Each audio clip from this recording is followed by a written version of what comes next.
What's going on, guys? Fume here. Today I'm going to go over my impressions for No Rest for the Wicked Early Access. And I have spent about 20 hours with the game, which took me through to completing everything except the endgame grind dungeon.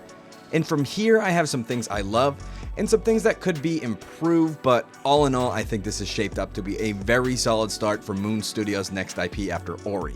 And seeing how this is an early access game, I can understand why some things might not be finished or work to their full potential, so keep this in mind as we go through the video. Now, what my 15-hour playthrough entailed was 3.5 bosses, 3 open field areas, 3 dungeons, and about 5 side quests if I counted correctly. But there is a whole early access endgame dungeon I didn't really jump into. I just did the side quests and the main story up until the end point. I jumped into that endgame dungeon when a couple of floors died and I called it there. The game is jam-packed with content and the combat is wicked fun. Let's jump into it. So to start, there are a ton of weapon types, 21 to be exact, not including shields or throwables, with things like katanas, curved swords, staves, two-handed axes, spears, rapiers. So the weapon variety is crazy good and there's just about anything for any kind of build you want to do. These also have 4 rarities being common, rare, plague, and unique, and these weapons all come with abilities. Think Ashes of War from Elden Ring, but some of the weapons can have up to 4 of the arts, and this depends on the rarity, and you can also customize the weapons by upgrading them with resources to make the base attack stronger or with runes, and these runes can give either active or passive abilities. I went with two-handed greatsword for most of my playthrough because the first boss ended up dropping a unique sword, and nothing I found after that was any better, so I just stuck with that but ended up loving the weapon, so it wasn't a big deal. The armor, on the other hand, had good variety, was just as customizable as the weapons, but the fashion is not strong. I was always mismatched with armor looking like a total goofball, and I felt really none of it looked good together. But that could be fixed with things like armor dyes or the ability to hide your helmet, and that would be a huge help in the full release because if I did find armor that looked like it went together with other armor, the colors would always be too different, and it would look way too off to want to wear it even if it was beneficial to my overall stats. Which brings us to stats. So for those we had health, stamina, strength, dex, intelligence, faith, focus, and equip load. Health raises your hit points. Stamina raises how many actions you can do before needing to wait a sec before the bar fills up, like any other Souls-like. And then strength, dex, int, and faith are your damage and weapon style scaling you'll use. Focus determines how big your focus bar is, which will let you use like your weapon abilities, and then equip load, which is just obviously equip load, how much your character can wear. The other kind of character progression besides leveling, gear, and stats was inventory size. You have 5 types of inventory space, with weapons and armor being one, potions and food being another. Then you have resources, treasures, and key items. These can be expanded with E-Core, and I found about 4 of them throughout my playthrough, mostly dropped by bosses. And you can give these E-Cores to an NPC to expand one of the 4 inventory types. Key items cannot be expanded because it's already maxed, but the others can by 5 slots an E-Core used.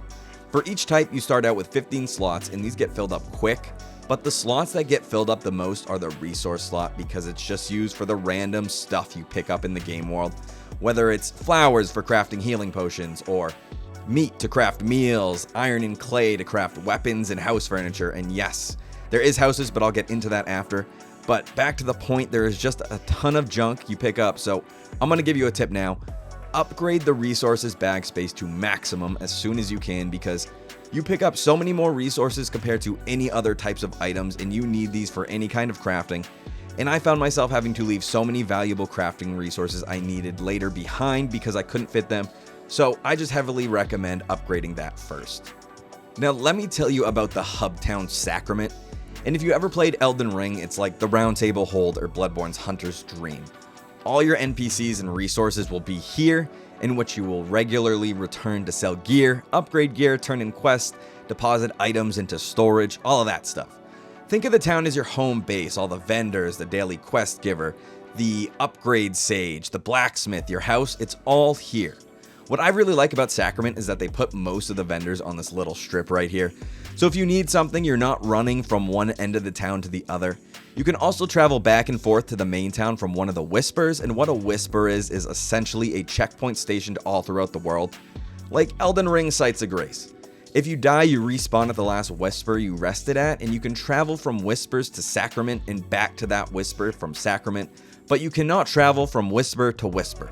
The house where you can store all your gear you honestly get pretty late, like 2/3 through early access, but I didn't get it until the very end of early access because the cheapest house did cost a good amount of currency, and if you didn't farm it or do the endgame dungeon and have been regularly upgrading your gear, you most likely won't have the 25 silver it costs. But it's worth it because in your house you can store all your extra gear and food, plus you can decorate it with different pieces of furniture you can buy, craft, or even find. Now onto the combat. So it's like a mix of Diablo and Dark Souls, but I'd say it's way more akin to Dark Souls, like 90%. Because really the only reason it's being compared to Diablo is the camera angle and the fact that it's an ARPG. Other than that, it plays like a Souls-like, and if you do not like Souls-likes, I'm telling you here and now, this is a Souls-like through and through. The difficulty isn't as crushing, but you can't just run in swinging and expect to win. It's not slow, but it's not Diablo in your face spam abilities fast. It's a good combat speed, but positioning, timing, and looking for openings is what you want. Like I said earlier, I played with a massive two-handed greatsword, so I was playing very reactively. Your movement will be between sprinting and walking, and at first you might wonder why your default speed is slow walking, but as you progress there'll be cliffs and rafters and things like that you need to navigate carefully, so there's a reason for that. And like I mentioned when talking about weapons, they have weapon arts, and the way you use those is by having enough focus and holding a button to bring up the weapon menu and choose the attack. It's very fluid, think like Ashes of War in Elden Ring, except weapons can have up to 4, depending on the rarity, and these abilities can be combo attacks or buffs of sorts.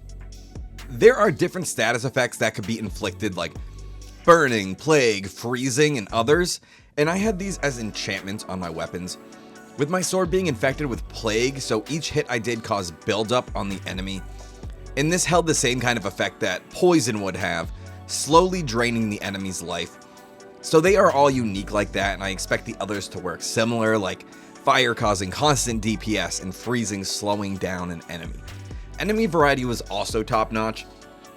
I'd say I found about 12 or so unique enemy types besides bosses roaming the 3 areas, and this is split between humans and creatures, with humans having enemies like regular soldiers who use a sword and shield, or maybe they just have a massive axe instead. They also have like mage enemies who will cast magic and try to run away when you get close. The creatures ranged from various animals to snake-filled exploding corpses. I don't want to go too into detail on the creatures because it's better you see them for yourself. They did well here for the amount of content they have. I also found the bosses to be fair with decent sized attack pools and the correct level of aggression. The game enemies are all very well done. The art direction was really good, with its own clay-like old storybook aesthetic to it, and faces were all really well animated in cutscenes, and it was very easy to convey what kind of emotions characters were giving off when speaking, and all the characters had distinct personalities enough to where I was invested in each of them and actually wanted to pay attention to it. I should also mention how every character is voice acted, and every character has individual character art, even for just the random NPCs they use to populate the towns, making this even more immersive, and I gotta give credit where credit is due because that is awesome and definitely takes a ton of work.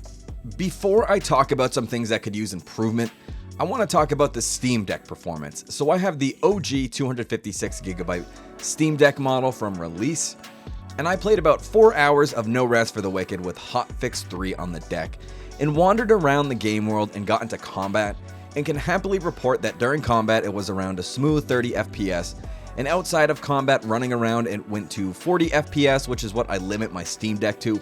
This is on the performance mode graphic setting, so I'm happy to report that the game is Steam Deck playable as of Hotfix 3, even though it's not deck verified yet. Now, when this game first launched, a lot of people complained about things like weapon and armor durability, not being able to find certain resources for crafting anywhere, how long it took to mine and dig for the resources because you had to keep sitting there pressing a button over and over, and a bunch of other stuff that might have seemed like it was little, but it detracted from the overall experience. And this landed them at a 58 mixed reviews at launch on Steam. Since the hotfixes, the rating is up to 70%, mostly positive, so it proves the devs are working at it and the people are liking the changes, so kudos to them. But I have a few small nitpicks, nothing really major for early access though.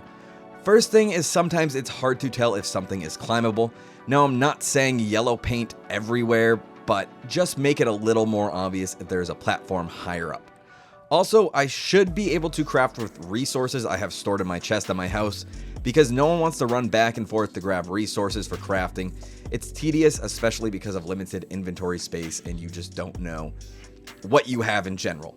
I also sadly had an instance where I sold the main sword I had equipped. Luckily, I killed the game through my task manager before exiting the menu because it was my legendary sword, and if I exited the sale menu, the game would have saved with no way to buy back. You should never be able to sell anything you have equipped in games ever. Obviously performance too, but it's not terrible to the point where it bothered me at all, but the devs know that, and it will obviously get better for the 1.0 release. So what do I think of No Rest for the Wicked after playing? Well, I'll tell you, I very much enjoyed it. No other dev has given us a Souls-like with this camera angle, and it works really well. The combat, the progression systems, the world design is all very good, and they paired it with a unique art style. So really, what's to miss? I had very minor nitpicks once Hotfix 3 hit, so I would say if you meet the recommended specs of the game and like Diablo or Dark Souls, you will love this game. You can pick this game up right now on Steam PC only for $35.99, and it'll also be released for PlayStation and Xbox when it hits 1.0 later on this year or next. Guys, thank you so much for watching. It means a lot. Please, if you haven't, like, subscribe, comment, and share the video. Every week I do a news segment covering the week's news on a Sunday, and every now and again I'll do an impressions or review like this. Guys, thank you again for watching. I will catch you next time.